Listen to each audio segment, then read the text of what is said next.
review of Smallville Season 1. So for those of you that don't know, I am going to be celebrating the TV show Smallville all throughout the year of 2021 because the show turns 20 this year. It's celebrating its 20th anniversary. That's insane! I grew up with this show, and if you haven't noticed from my previous Smallville video from January, I said once a month I'm going to be doing a Smallville video, and from that video too you might understand just how much Smallville means to me. It was really just a way of escapism from real life and school. Just airing it back to back with Supernatural at one point was honestly like heaven. It was like blockbuster heaven for me. It was like being in a movie theater every week but without paying for a movie. That's what it was. So I'm here to talk about Season 1 of Smallville, and I'm going to follow this up with all 10 seasons eventually. I'm probably going to have a guest or two on some of these reviews, so I hope you guys really like this in my celebration of Smallville throughout the rest of the year. Let's talk about Smallville Season 1. For those of you that don't know what Smallville is, Smallville was a TV show that aired on the WB and CW from 2001 to 2011. It was really about the origins of Clark Kent, and the show really focused on his journey to becoming Superman. It took them 10 seasons to do that. Season 1 really focuses on Clark learning more about himself, trying to win the girl of his dreams, which is Lana Lang, his friendship with Lex Luthor, and the way this season is structured, you really have almost every episode being like self-contained. There's obviously some things that carry over from episode to episode, but mostly the structure of these episodes in Season 1 is what we deem Freak of the Week, where it's a new meteor freak. And something I really like about Season 1 is the fact that Clark learns more about himself, but he has to grapple with the fact that the meteor shower that he came in when he landed on Earth isn't necessarily his fault. He believes that it's his fault, and he believes that he is the reason why there are meteor freaks in Smallville and why some people that he may knows have relatives that died because of the meteor shower. He thinks that all of that's his fault. So I love the idea that Clark has to learn to grasp with the fact that it's not his fault. I also really love Clark and Lex forming their relationship, because this is before Lex started doing all of his nefarious schemes. If you're going to have a show that goes on for 10 seasons, you really need to show examples of how Clark and Lex become enemies, especially if you're going for the whole they were once friends angle. I think that show does a perfect job exploring that angle. Clark and Lex becoming friends, and you really see Lex's jealousy too.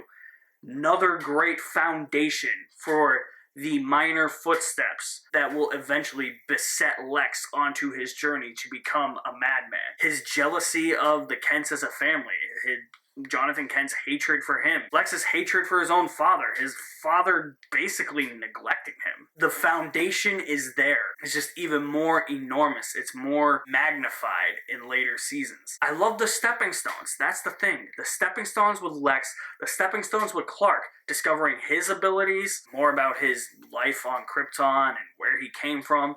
He's got to grapple with that. Like, there's literally an instance in the pilot where he's like, normal? How is this normal? I think it was like he did something, and then he was like wondering like how he did it, and then he says, "What are you trying to tell me, Dad? I'm from another planet?" What are you trying to tell me, Dad? That I'm from another planet?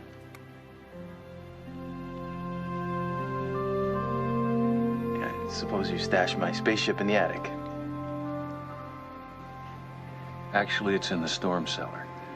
Jonathan Kent actually shows him his spaceship that he came in. Such good stuff, guys. Like I said, the stepping stones, the foundation for what these characters are eventually going to learn and the journey that they're going on. The seeds, so perfect. Not to mention, this show is perfectly cast. Tom Welling is perfect as Clark Kent. He didn't even want to take this. They offered the role to him twice, and he rejected it twice. And then on the third time, he finally accepted. He never read a Superman comic in his life. To me, he is the Clark Kent. Christopher Reeve, for me, is the Superman. Tom Welling is the Clark Kent. And I would say Henry Cavill would be a good Superman if he was actually inspiring, but he's not. And that's the thing. Like, even though Clark Kent isn't Superman, until season 10. The thing is that throughout the entire run of the show, even throughout season 1, even if it feels like it has a very basic Freak of the Week structure, he runs into various different meteor freaks every episode, the idea that Clark can still inspire is there. And I don't really get that with more recent Superman media. The movie Man of Steel doesn't really do that for me. Henry Cavill, I think, fits the role. I think he looks the role. His acting chops are fine. But I never saw anything in Man of Steel that inspired me. I saw so many acts of selflessness and hopefulness in Smallville from Tom Welling's Clark Kent that inspired me a million times more than Henry Cavill's Superman ever will. And I've been very on and off with Man of Steel. Christopher Reeve, I think, captures more of the Superman feel for me. He doesn't really strike me as Clark Kent, so I can't really say anything about Tom Welling as Superman because we don't really see him as Superman. This is about the journey for Clark Kent to become Superman. And Tom Welling's just perfect. There is no better Lex Luthor in the world than Michael Rosenbaum. I don't have to say anything.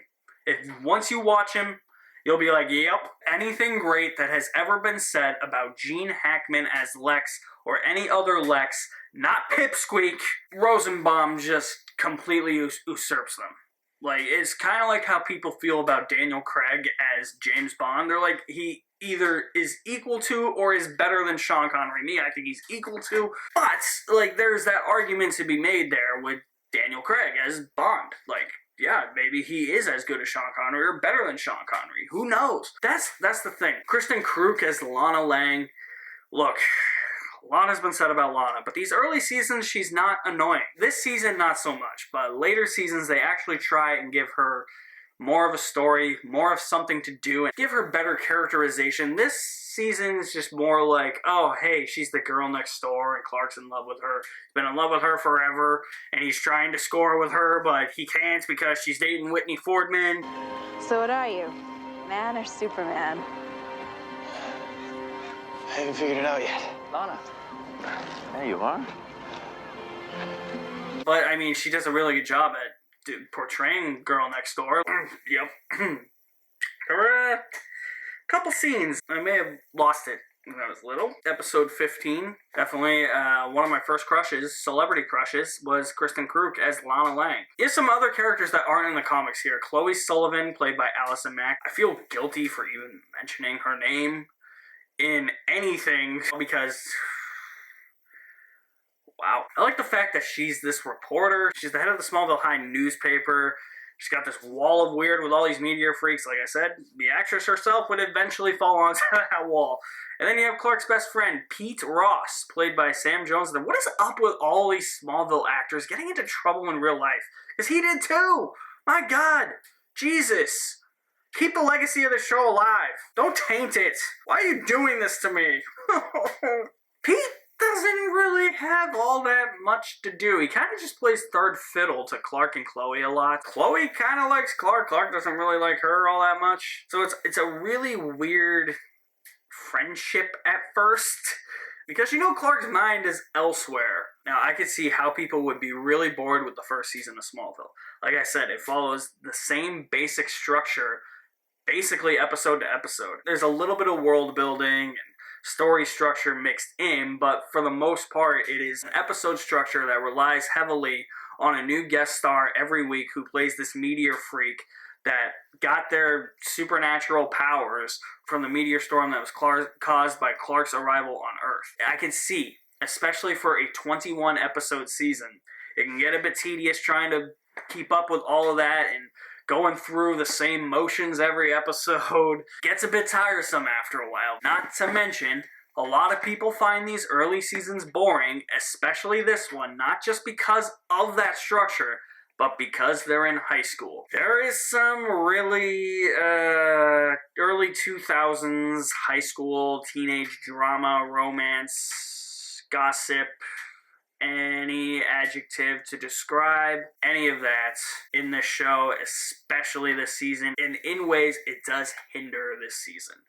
Because I will say, even though that structure of the meteor freaks being in every episode does get a bit tiresome. It does not get as tiresome as some of the romantic high school drama, gossip, teenage angst stuff that is woven into the show, especially in this first season. All of that is boring. Here's what you gotta do if you start watching Smallville. Get into that mind frame that they're only in high school for the first 4 seasons of a 10-season show. Try not to let it cloud your judgments and just go with it.